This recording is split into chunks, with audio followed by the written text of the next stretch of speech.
வணக்கம் ட்ரேடர்ஸ். இன்னைக்கு நிஃப்டி வந்து பார்த்தீங்கன்னா ஒரு 360 பாயிண்ட் டவுனில் முடிஞ்சிருக்கு. பேங்க் நிஃப்டி வந்து பார்த்தீங்கன்னா நியர்லி ஒரு 870 பாயிண்ட் டவுனில் முடிஞ்சிருக்குங்க.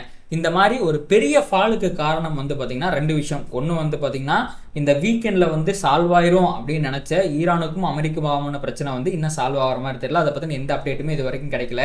ரெண்டாவது, இந்த வீக்கெண்டில் பிஎம் மோடி அவர்கள் வந்து நாட்டு மக்களை அட்ரஸ் பண்ணி நீங்கள் ஃபியூவல் கன்சப்ஷனை கொஞ்சம் கம்மி பண்ணிக்கோங்க, கோல்டை பர்ச்சேஸ் பண்ணாதீங்க, இந்த ஹாலிடேஸ் போகிறதெல்லாம் அவாய்ட் பண்ணுங்கள், இந்த மாதிரி வந்து பார்த்தீங்கன்னா நிறைய விஷயங்களை சொல்லியிருந்தாரு. இது வந்து மார்க்கெட்டில் ஒரு பேனிக்கை இன்றைக்கி மார்னிங்கே வந்து கிரியேட் பண்ணிருச்சுங்க. அச்சோ ஏதாவது ஆயிருமோ அப்படின்ட்டு. அண்ட் ஆஃப்டர்நூனுக்கு மேலே புதுசாக ஒரு ரூமர் வேறு கிளம்பிருச்சு.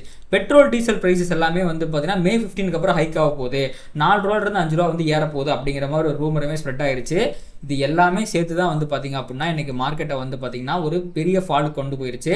இதை தாண்டி வந்து பார்த்தீங்கன்னா நிஃப்டி 50ல் 37 ஸ்டாக் வந்து டவுனில் முடிஞ்சிருக்கு. ஹெவி வெயிட் எல்லாமே down, bank down, auto sector down, Bharti Airtel down, Reliance down, Titan நல்ல ரிசல்ட்டுக்கு அப்புறமா கோல்டு வாங்க வேணாம்னு சொன்னதுனால வந்து இன்னைக்கு டவுன் ஆயிடுச்சு. இண்டிகோ இந்த வார் நியூஸால் டவுனு, எட்டர்னல் ஸோ இந்த நியூஸ் சம்மந்தமாக டவுன். இந்த மாதிரி வந்து பார்த்தீங்கன்னா நியூஸால் தான் பெரும்பாலான ஸ்டாக் எல்லாமே வந்து பார்த்தீங்கன்னா பாதிக்கப்பட்டு கீழே விழுந்திருக்கு.